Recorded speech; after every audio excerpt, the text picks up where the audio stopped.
Pássaros, tatus, camponesas, tartarugas e santas inanimadas são algumas das formas que dão vida às singelas cabaças. Fruto do cabaceiro ligado ao cotidiano goiano, as cabaças sempre estiveram presentes na vida de Nico. Tinha 5 para 6 anos, ia com meu pai para a roça e a minha incumbência é levar a cabaça d'água. Foi aí que ela entrou na minha vida. Depois os cacos de cabaça, eu usava goma de botina para fazer uma violinha. Depois, quando meu pai saía para caçar, usava a cabacinha para carregar pólvora e chumbo, chamava camburengo. Minha mãe lavava arroz com a cuia, pedaço de cabaça. Eu tomava uma cachaça de alambique e usava a cabacinha como o copo, né, o utensílio. E eu lecionava no Colégio Dom Abel, de Serranópolis, e Educação Artística. E um dia minha esposa falou para mim assim, já que você está usando a cabaça aí para beber uma pinguinha e tal, faça uma tacinha. Eu fiz uma tacinha, você corta a cabaça de biquinho, cola, e daí passei para os meus alunos, começamos a trabalhar a cabaça nas aulas, oficinas dentro das aulas de artes plásticas, de artista, enfim. Aí depois eu criei a Expo Arte para expor os trabalhos dos alunos.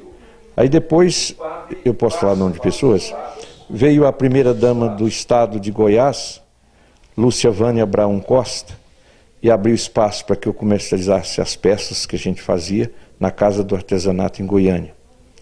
Depois da Lúcia Vânia Abraão Costa, veio outra primeira-dama, Maria Bahia Peixoto Valadão, que me incentivou a levar uma sacada de peças para Goiânia para ser divulgada na Casa do Artesanato também.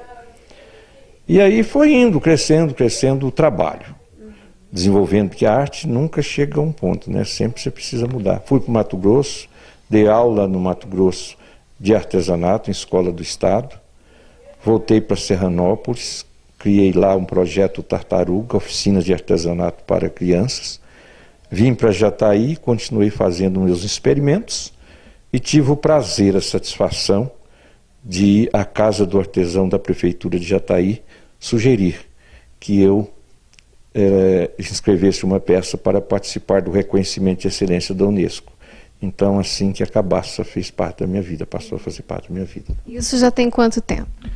45 anos, desde o primeiro dia, o primeiro manuseio, a primeira peça. Inclusive, a primeira peça uma das primeiras peças que eu fabriquei está lá no museu em Serranópolis, eu doei, né?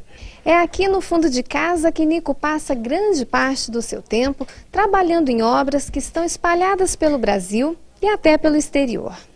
As peças criadas por Nico são totalmente artesanais. Além das cabaças, o artista utiliza betume e cola.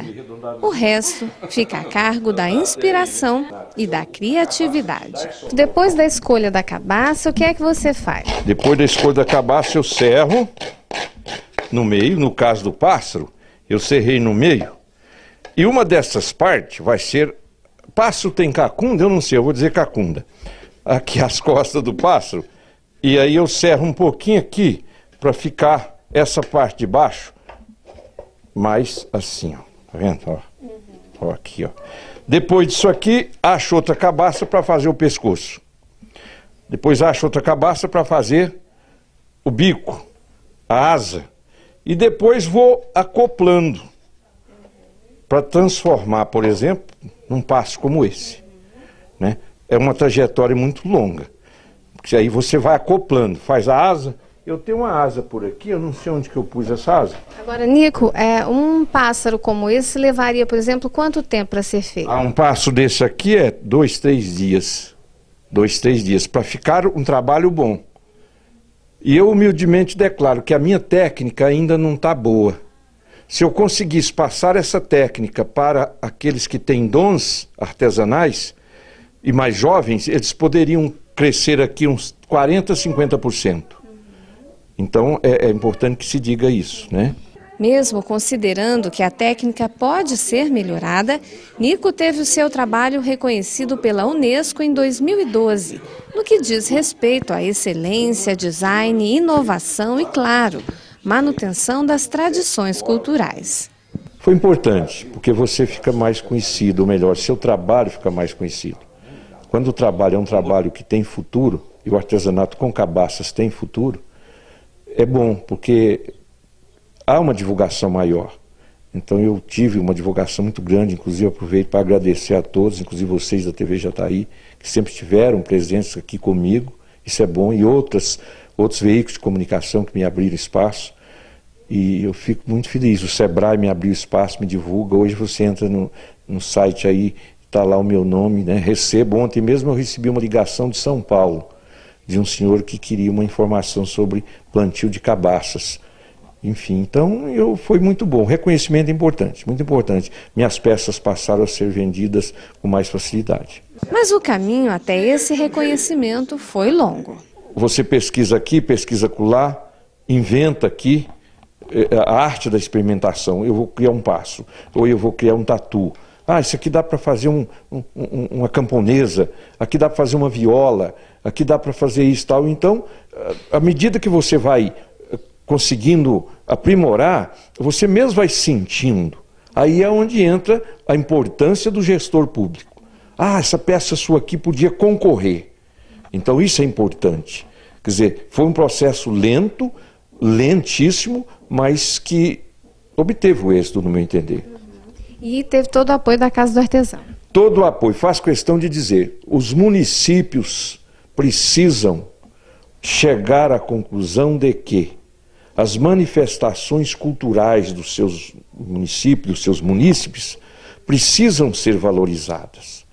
Inclusive, não como cultura apenas, é como negócio, sobrevivência. Se eu vendo um tatu desse aqui por R$60, eu posso pagar uma cabaça para fazer o tatu a 5.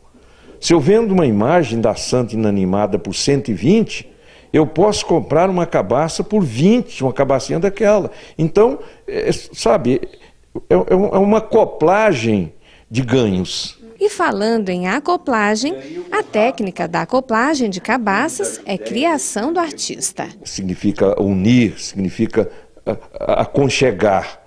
E você vai cortando a cabaça, porque muitos trabalham a cabaça, pinta, coloca uma coisinha aqui, outro não. Eu não coloco nada, eu só utilizo a cabaça.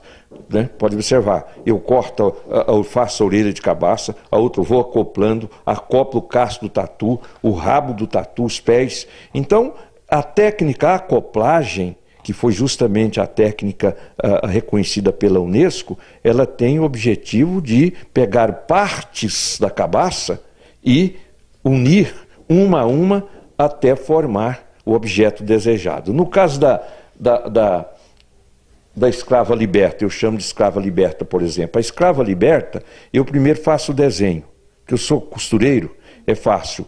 Então eu faço o desenho do jeito que eu quero o vestido dela.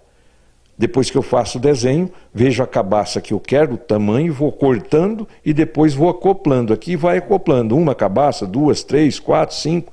Tem peças aqui, por exemplo, 20 cabaças. E é essa técnica que Nico gostaria de ensinar a outras pessoas, através de trabalhos socioeconômicos. Eu tenho vontade de criar um núcleo de produção artesanal com cabaças. Já tentei, até hoje não consegui, as portas não se abriram. Não que eu queira me divulgar, eu não tenho interesse de me divulgar mais do que vocês estão me divulgando.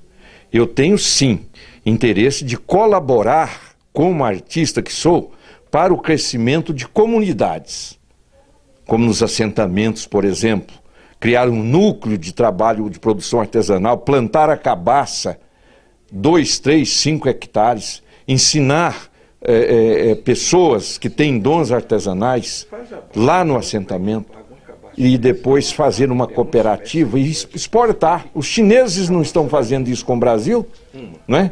Então eu acho que seria importante, eu já tentei vários órgãos, não consegui. O último projeto eu encaminhei à Secretaria de Indústria e Comércio do Estado, não consegui.